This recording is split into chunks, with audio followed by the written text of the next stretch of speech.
నమస్తే, welcome to meta news. ఇక ఈరోజు టాపిక్ వచ్చేసి కుప్పంకి కృష్ణానది నీళ్లు తీసుకురావడం వల్ల కుప్పం దశ మారబోతుందా? మరి దీనిపైన చంద్రబాబు ఆయన మాట నిలబెట్టుకున్నారు. అండ్ కుప్పంలో ఎలాంటి అభివృద్ధి జరగబోతుంది, అండ్ దీంతో పాటు రాయలసీమలో ఇంకా ఆయన చేయబోయే కార్యక్రమాలు ఏంటి, ఇలాంటి డీటెయిల్స్ అన్నీ ప్రముఖ పొలిటికల్ అనలిస్ట్ కన్నిగంటి ప్రభాకర్ గారు ఉన్నారు. ఆయన అడిగి మరిన్ని ఇంట్రెస్టింగ్ విషయాలు తెలుసుకుందాం. ఆయనకు వెల్కమ్ చెప్పేద్దాం. సార్ నమస్తే. నమస్కారం. కుప్పంకి నీళ్ళు ఇచ్చి కృష్ణానది నీళ్లను తరలించి కుప్పం దశ మార్చబోతున్నారు చంద్రబాబు. ఆయన మాట నిలబెట్టుకున్నారు. మరి ఇప్పుడు కుప్పం దశ ఎలా ఉండబోతుంది? అండ్ ఇది రాయలసీమకి నీళ్ళు ఇచ్చే ప్రాజెక్టులో భాగంగా ఇది ఒక భాగం అంటారా? ఫ్యూచర్లో ఇంకా ఏ నియోజకవర్గాలకు ఇలాంటివి చేసే ఉన్నాయి? వాస్తవంగా ఆయన మధ్యలో చాలా పథకాలు ఉన్నాయండి. ఉదాహరణకి పోలవరం నుంచి బనకచెర్ల వరకు నదుల అనుసంధానం పేరుతో ఆ మిగులు జలాలని అటు పట్టుకెళ్ళాలి. సుమారుగా ఒక 200 నుంచి 250 టీఎంసీలు అనేది ఆయన మధ్యలో ప్లాన్ ఉంది. దానికి సంబంధించి కాలువలన్నీ రెడీ చేస్తున్నారు. ఇప్పుడున్న మేరకు మాట ఇచ్చిన మేరకు ఉన్న నీళ్లను పంపించారు. కానీ అవి సరిపో, ఎందుకంటే కరువు పరిస్థితులు ఉన్నప్పుడు వ్యవసాయానికి నీళ్ళు ఎక్కువ అవసరం అవుతాయి. వర్షాలు ఉన్నప్పుడైతే ఏ కొద్దిగా ఉన్నా సరిపోతాయి, కానీ బెట్ట పరిస్థితులు ఉన్నప్పుడు కింద వరకు వెళ్ళాలంటే బాగా ఎక్కువ నీటిని కోరతాయి. కాబట్టి బనకచెర్ల అయితే అది రోజు 2 టీఎంసీలు వరద ఉన్నప్పుడు ఒక 100 రోజుల పాటు సుమారుగా తోడి ఒక 200 టీఎంసీలు రాయలసీమ ప్రాంతానికి ఇచ్చి నదుల అనుసంధానంలో భాగంగా చేయాలి. సుమారుగా 85,000 కోట్లతో ఆ ప్రోగ్రాం చేస్తున్నారు. సరే, దానికి ఏదో కొన్ని ప్రభుత్వాలు తెలంగాణ పక్క ఉంది కాబట్టి మాకేమైనా నష్టం జరుగుతుందనే ఉద్దేశంతో వీళ్ళు కౌంటర్ వేశారు. వాళ్ళు ఏమంటున్నారంటే వరద వచ్చినప్పుడు మేము దాని ఫలితాలు అనుభవిస్తున్నాం, మరి ఆ నీటిని మాకు అవసరమైనప్పుడు వాడుకుంటే ఎవరికేం ఇబ్బంది ఉందో, మీరు వాడగా మిగిలిన నీళ్ళే కదా మేము వాడుకునేదని వాళ్ళు చెప్తున్నారు. దాంట్లో కొంచెం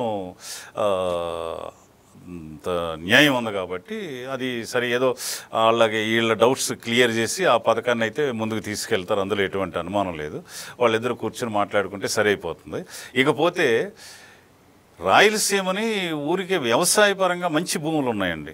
ఎందుకంటే చక్కటి ఎర్రటి నేల, తెల్ల నేలలో, నల్ల నేలలో అన్నీ ఉన్నాయి. అనేక రకాల పంటలు పండుతాయి, సారవంతమైన భూములు ఉన్నాయి. అక్కడ పండే పంటలు కూడా రుచికరంగా ఉంటాయండి. నేను అక్కడ చూశాను కాబట్టి చెప్పగలుగుతున్నాను. ఆ రకంగా ఏంటంటే వాళ్ళకి సపోర్ట్ ఇచ్చి పేదలకి అవకాశం ఇవ్వాలనే ఉద్దేశంతో దీన్ని ఏర్పాటు చేశారు. సాగునీరు, తాగునీరు కూడా ఇవ్వగలుగుతారు.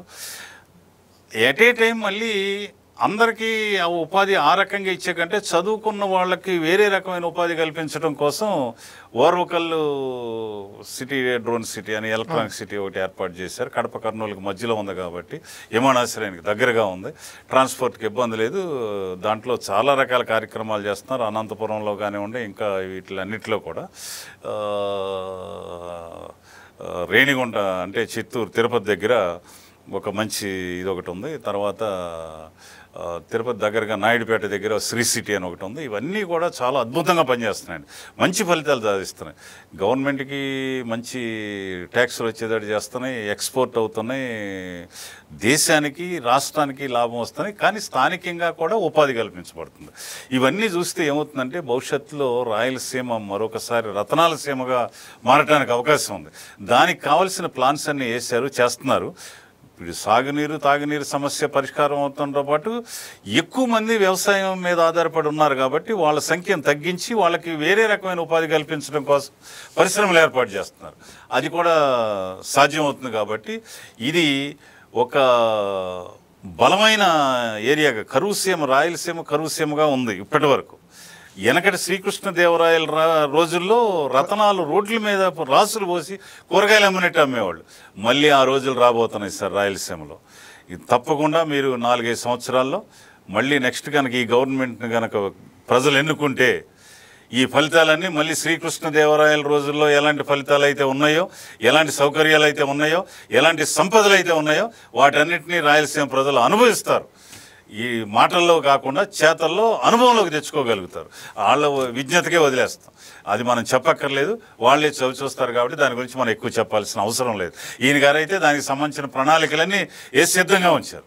అంటే కుప్పంకి నీళ్ళు ఇవ్వటం వల్ల అది పైలట్ ప్రాజెక్ట్లా అనుకోవాలా రాయలసీమ వైపు Yes. కృష్ణానది నీళ్ళు మళ్లించడం? నా మాట ప్రకారం నేను చేసి చూపించాను, కానీ దానికి ఇప్పుడు వాటర్ కంటే ఇంకా ఎక్సెస్ కావాలి. కాబట్టి మీరు ఇప్పుడు ఆకలితో ఉన్నారు, ఒక ముద్ద అన్నం పెట్టాను, మీరు ఆకలి తీర్చుకున్నారు. కానీ మీకు ఈ నేను పెట్టిన కొంచెం అన్నంతో మీకు ఆకలి తీరదు, రోజు నేను పెట్టలేను కదా.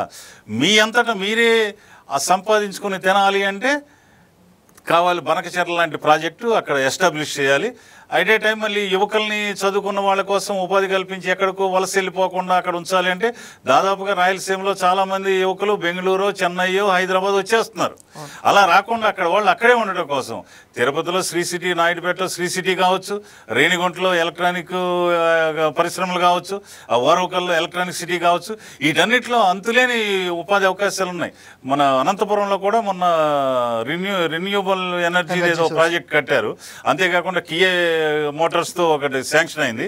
దాని మీద అనుబంధంగా 30 పరిశ్రమలు తెట్టడానికి ప్రయత్నం చేస్తే వాళ్ళని వాటాలు అడిగి ఎలగొట్టిన అనుభవాలు ఉన్నాయి. మళ్ళీ వాళ్ళందరినీ రప్పించే అవకాశాలు కూడా ఉన్నాయి. అలాంటి వాళ్ళని ఎవరైనా మెప్పించి ఒకళ్ళిద్దరిని తీసుకొస్తే భారీ పరిశ్రమలు ఆంధ్రాలో వాళ్ళు చెప్పుకోదగ్గ 2 ఉన్నాయండి. కియా మోటార్స్ ఒకటి అయితే విశాఖ స్టీల్స్ ఒకటి. విశాఖ స్టీల్స్ కొద్దిగా ఇబ్బందుల్లో పడితే దాన్ని సరిచేశారు. అలాగే ఇవి చిన్న పరిశ్రమలైనా పెద్దగా చేసి ప్రజలకు ఉపయోగపడేటట్లు చేయగలిగితే మనకి గవర్నమెంట్కి రెవెన్యూ వస్తుంది, మన ప్రజలకు ఉపాధి కల్పించగలుగుతాం. అందరూ కూడా చాలా హ్యాపీగా బ్రతకడానికి, గౌరవప్రదమైన జీవనం గడపడానికి కావాల్సిన ఏర్పాట్లన్నీ జరుగుతున్నాయి.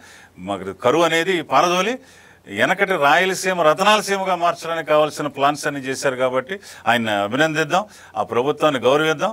అలాంటి ప్రభుత్వం కలకాలం కొనసాగాలని కోరుకుందాం. అక్కడ ప్రజలకు అది తెలుసు కాబట్టి వాళ్ళు ఇదే చేస్తారని కూడా ఆశిద్దాం. అంటే కుప్పానికి ఎందుకు ఈసారి ప్రయారిటీ ఇచ్చారు బాబు గారు? అంటే సొంత నియోజకవర్గమా లేకపోతే ఎలా చూడాలి దీన్ని? కుప్పం ఒకటే కాదండి, ఇంకా చాలా చోట్ల ఇచ్చారు. కుప్పం ఆ నియోజకవర్గంలో ఈయన గారు పోటీ చేస్తున్నారు కాబట్టి ప్రచారం ఎక్కువ జరుగుతోంది. చాలా చోట్లకి వెళ్ళి ఇంకొక 4-5 ప్రాంతాలకు వెళ్ళి ఆయన మాట ఇచ్చిన పులివెందులకు కూడా వెళ్ళి అవన్నీ కూడా చేసి ఉన్నారు. కాబట్టి ఆయన నేను చేయగలను అని చెప్పడం కోసం చేశారు ఇది. కానీ అదే సరిపోదు. ఎందుకంటే కరువు ఉన్నప్పుడు అంత దూరం పంపించడం అసాధ్యమైన విషయం అవుతుంది. కాలువలు ఉన్నాయి, వెళ్ళటానికి అవకాశం ఉంది, కానీ నీళ్లు వెనక నుంచి పుషింగ్ ఎక్కువ లేకపోతే నీళ్లు ఎక్కువ చివరి వరకు వెళ్ళే అవకాశం. దానికి బనకచెర్ల ప్రాజెక్టే సరైన ప్రాజెక్ట్, కంపల్సరీ అది కావాలి. అది నెరవేర్చగలిగినాడు వాళ్ళకి కావాల్సిన అన్ని రకాల సౌకర్యాలు ఏర్పడతాయండి. డబ్బులు ఉన్నప్పుడు ఆటోమేటిక్గా పరిశ్రమలు కూడా వస్తాయి, మంచి ఇళ్ళు కలుపుతారు, జీవన సౌకర్యాలన్నీ కల్పించుకోగలుగుతారు, మౌలిక సదుపాయాలు ఆటోమేటిక్గా వచ్చేస్తాయి. అది ఆ రోజు రావాలని కోరుకుందాం. అది త్వరలోనే దగ్గరలోనే ఉందండి, అది వచ్చేస్తే ఏం భయం లేదండి. Thank you sir. ఇది ఇవాల్టి స్పెషల్ డిస్కషన్. ఈ వీడియో పైన మీ విలువైన ఒపీనియన్ని కామెంట్ సెక్షన్లో మెన్షన్ చేయండి. మీరు ఇచ్చే కామెంట్స్తో మరిన్ని ఇంట్రెస్టింగ్ వీడియోస్ మీకు అందిస్తాం. అండ్ మీరేం చేయాలో మీకు తెలుసుగా, ఈ వీడియోస్ని లైక్ చేయండి, షేర్ చేయండి, మెటా న్యూస్ని సపోర్ట్ చేయండి, సబ్స్క్రైబ్ చేయండి.